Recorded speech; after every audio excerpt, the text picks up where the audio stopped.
It's time for a transformational tip presented by Morgan Franklin. One of the most important things that you can do is get your pitching wedge, not your sand wedge, your pitching wedge, and go to the short game area and start hitting some shots with it. And I'm going to show you why this is so important. Understanding that a pitching wedge is a wonderful option for most shots from around the 50-yard distance is to understand that you don't have to hit a ball that's going to land and stop. Second thing is that you need to understand how to vary trajectories and vary spins. And you can do that really easily with a pitching wedge. What I mean by that is this. If I just take a stock pitching wedge, grip down on it just a little bit, I should probably land this about, I'm going to say about 40 yards, and it should roll out the rest of the way. So let's see what we got there. That was pretty good. Come on up here. This is pretty good, actually. Sometimes I do these things, they make me laugh. I got to be honest. That one there flew about 40.6 yards. That was about 40 yards. And it rolled out to about 50. Rolled out to about 50 yards, 50.4. So having spent some time in here with a pitching wedge experimenting with this, I was able to hit that shot to, I don't know, maybe that's 3 feet, something like that. I don't know. Pretty good shot. I'm maybe just a little bit to the left of the flag, but a pretty good shot. And what I'm trying to do when I'm trying to hit that shot is I'm just trying to feel the distance. Now we start to get into the numbers a little bit. That one there had about 4,000 RPMs of backspin. Now, how do I create more backspin? What are some of the things that I can do to create more backspin? Well, one of the things that I can do to create more backspin is just grip the club a little bit more open.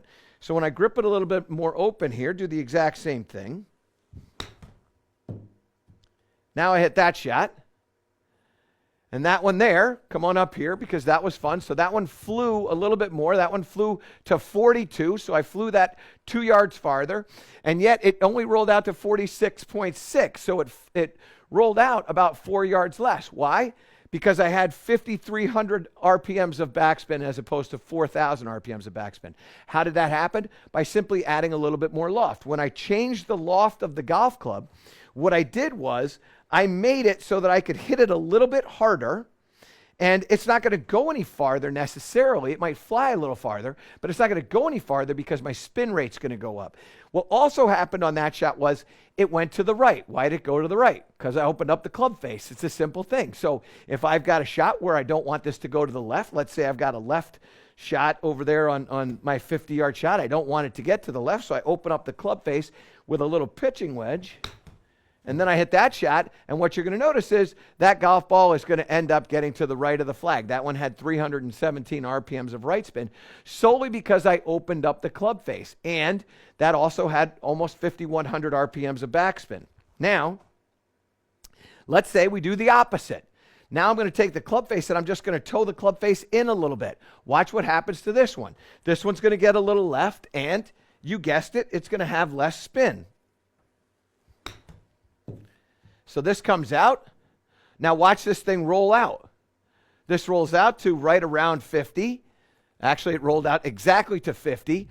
But what's fun here is I only carried that 36 yards. So it rolled out 14 yards. And come down here to this spin, that thing got to about 35, 85. So I had even less spin just by taking the club face and towing it in. What I also got was I got a left launch and I got left spin. Left spin is going to tend to create a little bit more release to it for me. And when I get right spin, because in this shot I've added more loft, it's going to have a little bit more backspin. So I'm looking at those two numbers. Now, as I'm starting to hit this shot, what I also want to be able to do is I also want to be able to vary trajectories, as I just did.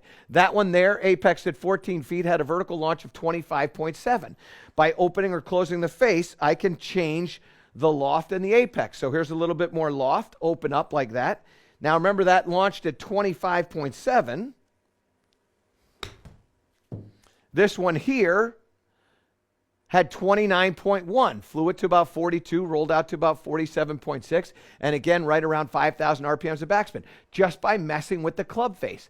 And I encourage you to experiment with the club face. See what you can do to create varying shots. Now, the last thing I want you to understand is when I want to create a little bit more trajectory, a little bit more spin, I can still do that with this pitching wedge, but I now have to make an alteration. And one of the alterations that I'm going to make is I'm not going to grip down anymore. I'm going to go right back up to where I was before. So I get a little farther from it. That's going to change my angle of attack. And I'm going to move the ball forward in my stance and open it up. So now my ball is going to be way up here. Club face is a little bit open now. Now watch what happens with this one. Now I can make a huge swing right there. And that one there flies way up into the air. Come on up here and just see how this is different. So my backspin there now all of a sudden went up to 64-14, right? So that's well up from the 35-85 that I had when I closed that club face. It's almost double. Not quite, but almost double. And look at my vertical launch. Goes up to 34 degrees. The apex was at 24. Remember, I think I was at 14.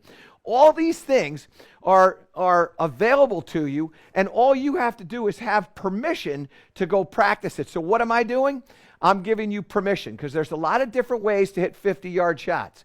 And pitching wedge is going to teach you how to hit all these different shots, understanding closing the face, opening the face, gripping down, extending up on the length. Doing all these different things will give your imagination a little freedom. And you'll start to understand, hey, I've got a right hole location. I want this to release over to the right, or I want it to release to the left. These are things that you see on television every single week. And you wonder, how are they doing that? Well, you know what? Here's one of the ways they're doing it. It's important for you to realize that if you really want to transform your game, get out there with that pitching wedge and experiment with lofts, experiment with different grip types. I am telling you, when you start to do that, you're going to transform your game. That's our transformational tip presented by Morgan Franklin. To improve all parts of your game, subscribe to my channel and click the link below.